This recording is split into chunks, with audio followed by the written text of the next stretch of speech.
chers compatriotes, chers amis défenseurs des droits et libertés, à l'occasion du mois béni du Ramadan, je vous présente mes vœux de prière et de bénédiction. Que ces derniers jours et semaines de ces mois bénis soient porteurs d'espoir pour tous les gens en détresse. Je pense particulièrement aux malades, aux pauvres, aux prisonniers politiques et d'opinion à travers le monde, et en particulier à Djibouti. Je pense aussi à mon frère, Fouad, pilote de l'armée djiboutienne, qui a fui la persécution, l'oppression, le tribalisme et a demandé l'asile et la protection de l'État éthiopien. Voilà, il y a quelques semaines, je vous informais de sa situation. Je reviens aujourd'hui vers vous, tout d'abord pour vous remercier de votre réponse à ma demande de soutien. Beaucoup d'entre vous ont témoigné leur sympathie et leur disponibilité pour soutenir cette cause. Ce soutien grandit de jour en jour et prend plusieurs formes. Vous avez adressé en masse notre demande aux autorités éthiopiennes de ne pas remettre Fouad aux autorités djiboutiennes.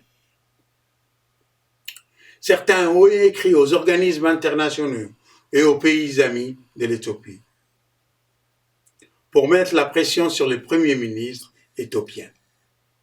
D'autres ont manifesté leur soutien dans les quartiers, à Djibouti et sur les réseaux sociaux, notamment en signant la pétition pour la libération de Fouad, ou encore en contribuant financièrement à la collecte des fonds organisés pour libérer Fouad. Une fois encore, la solidarité, caractéristique importante de notre culture, a fait de ses preuves en influant de par le monde, provenant de toutes les couches sociales et de toutes les communautés de notre pays. Elle n'est pas nouvelle pour moi, puisque je l'ai vécue tout au long de ma vie, que ce soit à Quartier 4, où j'ai grandi, ou dans les associations sportives auxquelles j'ai participé, ou encore au sein de la diaspora au Canada. Je suis fier de vous, fier d'être djiboutien. Cette solidarité nous unit dans ces moments difficiles. Elle nous permet aussi de réfléchir sur les défis qui sont devant nous. Ensuite, je voudrais partager avec vous ce que nous savons sur la situation des Fouad. Les messages adressés au gouvernement éthiopien, et en particulier au Premier ministre éthiopien, ont fini par donner leurs fruits. Bien qu'il semble que Fouad aurait été remis aux autorités djiboutiennes avant notre appel. L'Éthiopie a fait pression sur Djibouti pour confirmer que Fouad est vivant et entre les mains du gouvernement djiboutien. En effet, le lundi 27 avril, les services pénitentiaires de Gabon a pris contact avec ma famille pour informer son incarcération à Gabon, même si personne n'est autorisé jusqu'à ces jours à lui rendre visite.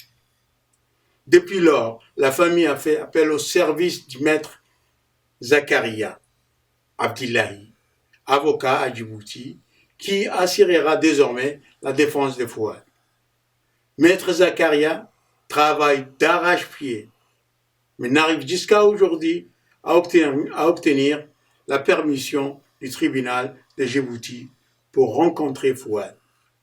Ces difficultés, qui paraissent d'autres procédurales et en partie liées à la crise du Covid-19, ne sont pas fortuites et portent les signes des tactiques habituelles et autres réflexes de privation de justice du gouvernement djiboutien. Cela augure l'immensité de la tâche qui nous incombe pour faire valoir les droits de Fouad et de sa famille. Nous devons rester mobilisés jusqu'à sa libération et continuer notre pression sur le gouvernement djiboutien.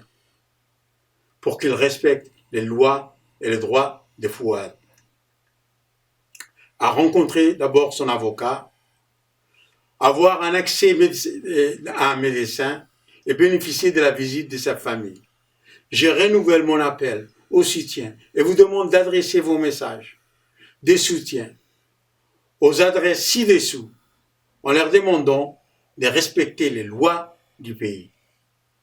Fouad a le droit de rencontrer son avocat, d'avoir accès à un médecin et bénéficier de la visite de sa famille. Fouad a le droit d'un procès équitable. Vive les Djiboutiens, vive Djibouti, que Dieu vous bénisse.